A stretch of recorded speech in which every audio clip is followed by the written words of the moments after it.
I'm planning something, and I'm over the outreach ministry at my church, and I'm always planning something in the community. And sometimes I get bothered and stressed and overwhelmed when someone is not able to participate.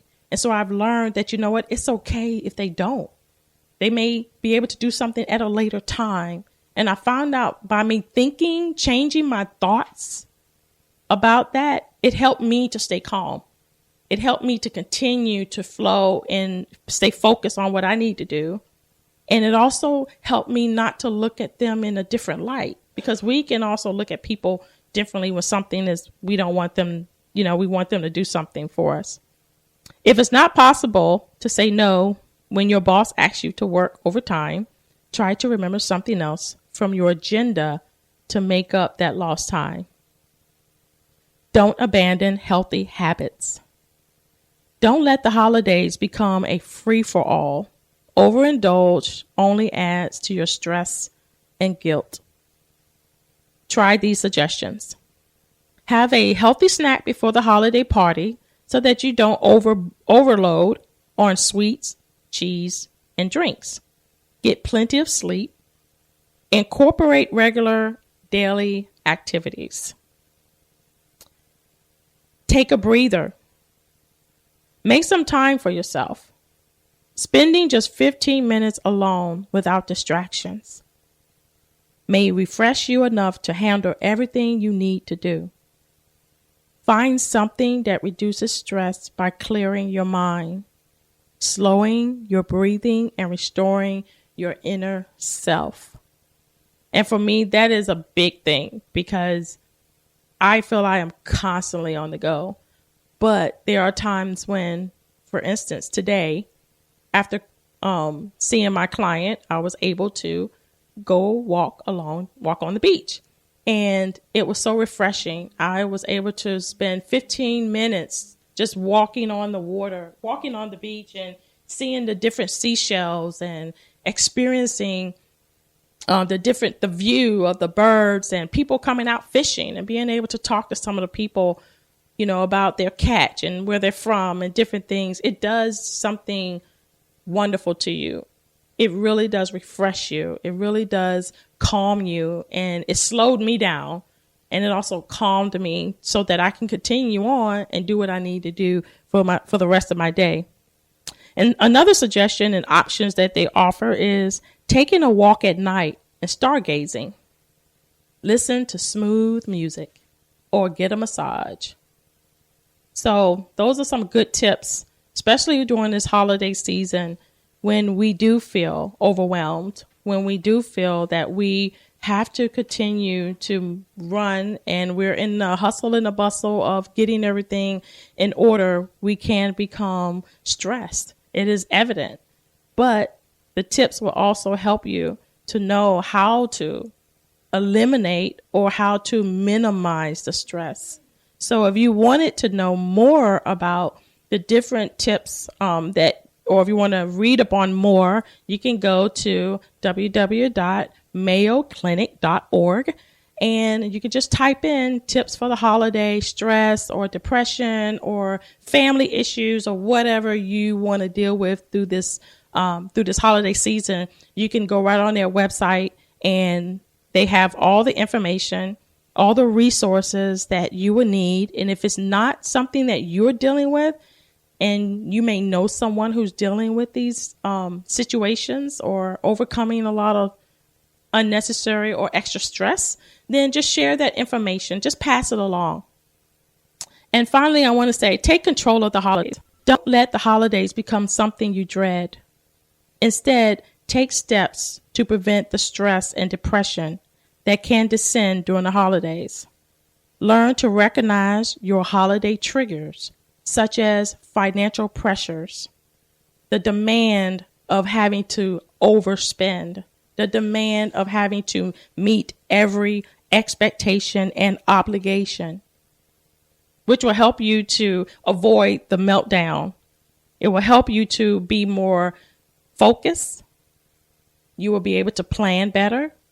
You'll be able to think better. And it said that you'll even be at peaceful. So I just wanted to share with you another story about my holidays. I'll just share with you about the one that I had last year. This was during a time when one of my daughter was very, very ill. And it was very stressful for me at that moment because I couldn't really get to her at that time that I wanted to get to her. And having information brought to me over the phone and different things was very stressful. And at a point in time, I did get depressed. I didn't want to do anything. I didn't want to go to work. I didn't want to eat. And it was because I wanted to be where she was at. I wanted to be so I can be there and see what's really going on. I can ask questions and I can have that input, and I can just be available. But what happened was I was still able to go to her, but it wasn't the time that I wanted. It wasn't in that time frame. And that made me anxious. That made me stressful because I didn't have the finances at that moment. I didn't know how I was going to get the finances. And at the same time, I felt, well, I'm not a mom. I'm not good. I'm not a good mom because I should be there already. Oh, and so all of these things, all of these negative thoughts and all of the problems that comes up when you're stressed. And when something doesn't go right, we automatically focus on us. We focus inwardly. So during that time, like again, I said, I was able to get to her, and I felt better. I felt I was at the right place at the right time. And no matter how much anxious I was and how worried I was during that time, I looked at the situation. I looked at where we were there together. And the moment that I saw that, you know what? It didn't matter how hard it was to get here or when I was able to get here. The point was I arrived. I made it.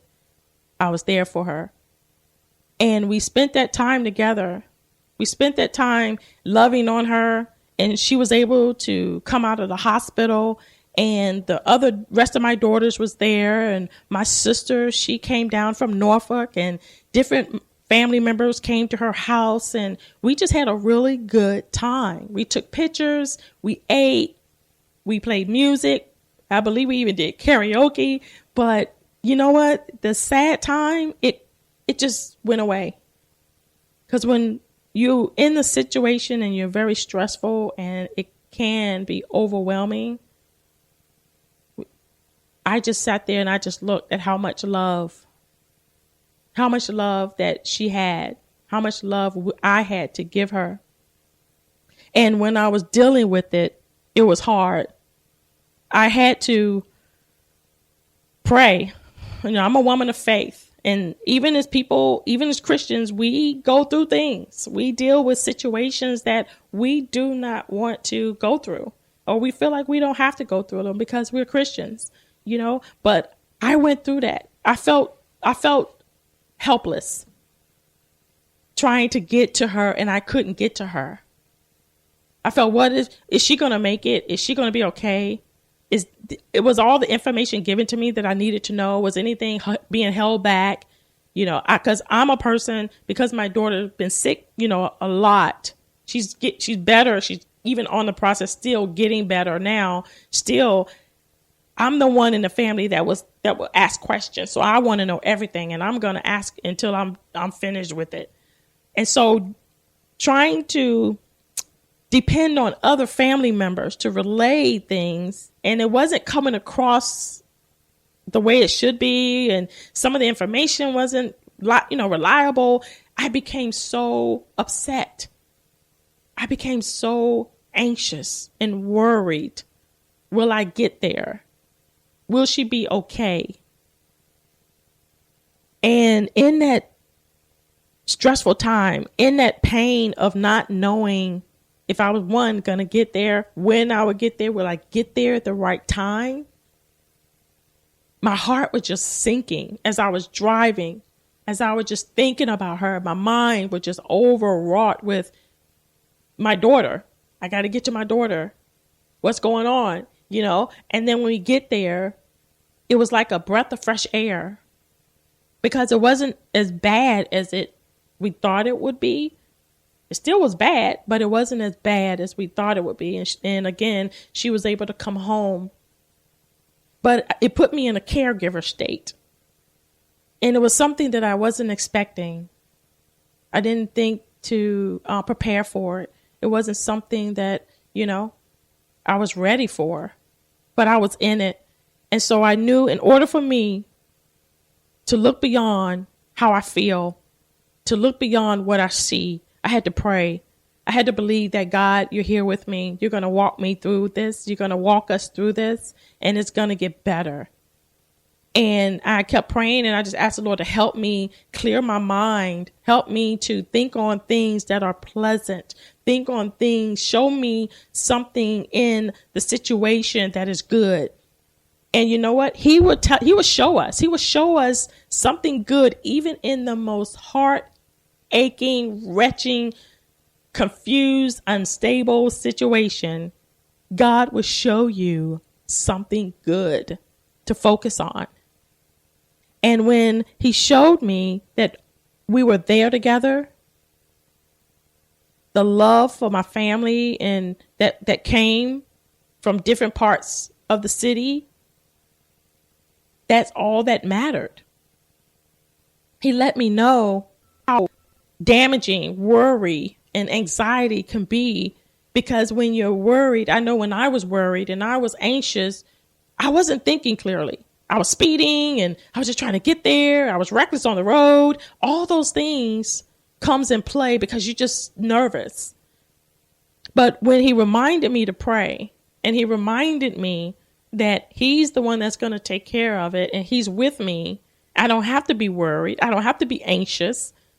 I could just pray and know that and give it to him, and he can help me stand through the midst of my situation, in the midst of my pain, in the midst of my uncertainty. God was there for us, and he still is and will always be. And now when I looked at just last Christmas, just 1 year ago, to where my daughter was so tattered and so broken and so torn, so sick, to where I see her now. And I thank God for that.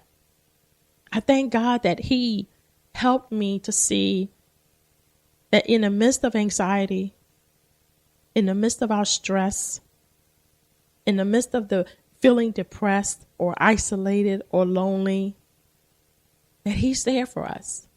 He promised that he would never leave or forsake us.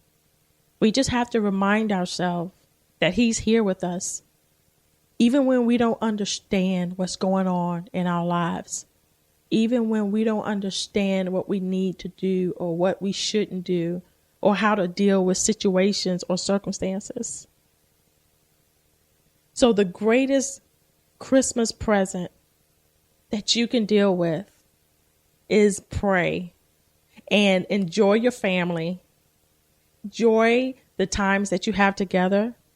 Don't stress over all of the presents and all of the agendas that we know that you have to do, and it has to get done.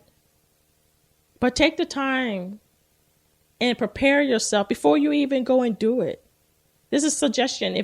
Listen to some, like they said, listen to some music before you even have to go into the grocery store or prepare meals or something. Take a moment and just listen to some music or dance around the house or do something to prepare you to move forward and do what you need to do for your family and your friends. You're live with Necee. I am your host, Opal Bailey. God bless you.